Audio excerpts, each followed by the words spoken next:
Since I live a stone's throw away from the Boulder Creek, I am directly affected when it comes to observing copious amounts of litter scattered along the banks and bedrock occurring in my backyard.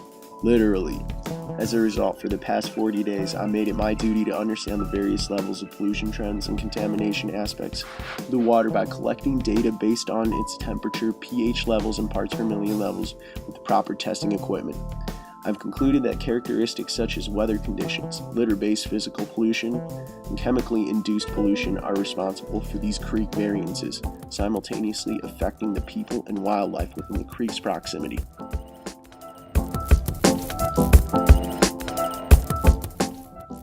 Throughout the 40-day spread, average water temperature reflects a gradually increasing trend. This makes sense since the climate temperature in Boulder increases towards the summer, directly affecting water temperature.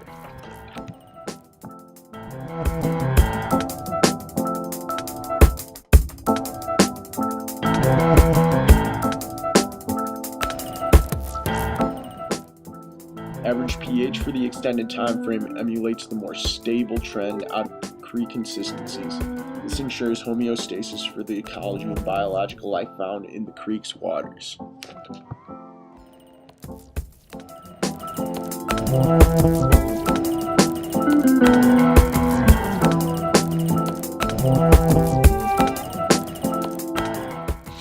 Conversely, the 40-day spread for average parts per million concentrations shows signs of high fluctuation and represents the most varied data values of the creek consistencies. An explanation for this would be perpetual transitions in precipitation, weather patterns, and chemical pollutants such as estrogen pharmaceuticals from laboratory runoff introduced to the creek.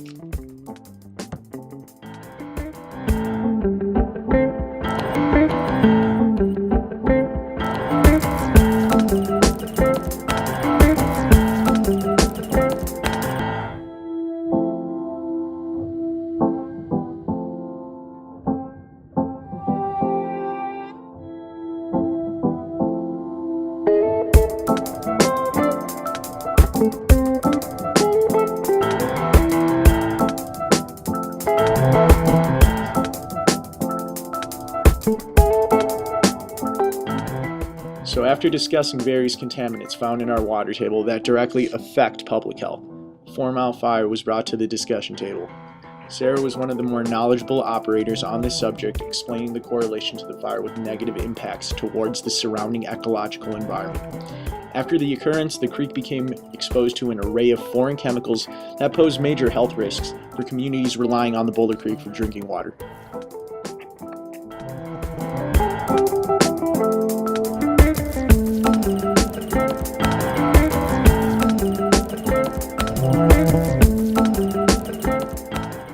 So recently I had the opportunity to interview a water treatment facility operator and left the plant more knowledgeable and considerate for the services all operators provide for their designated regions of operations.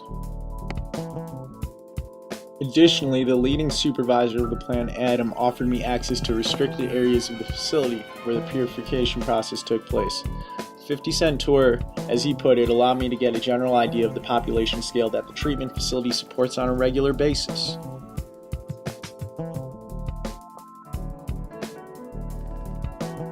My intentions for conducting this interview revolved around the fact that many community members of Boulder still take water treatment for granted on a regular basis.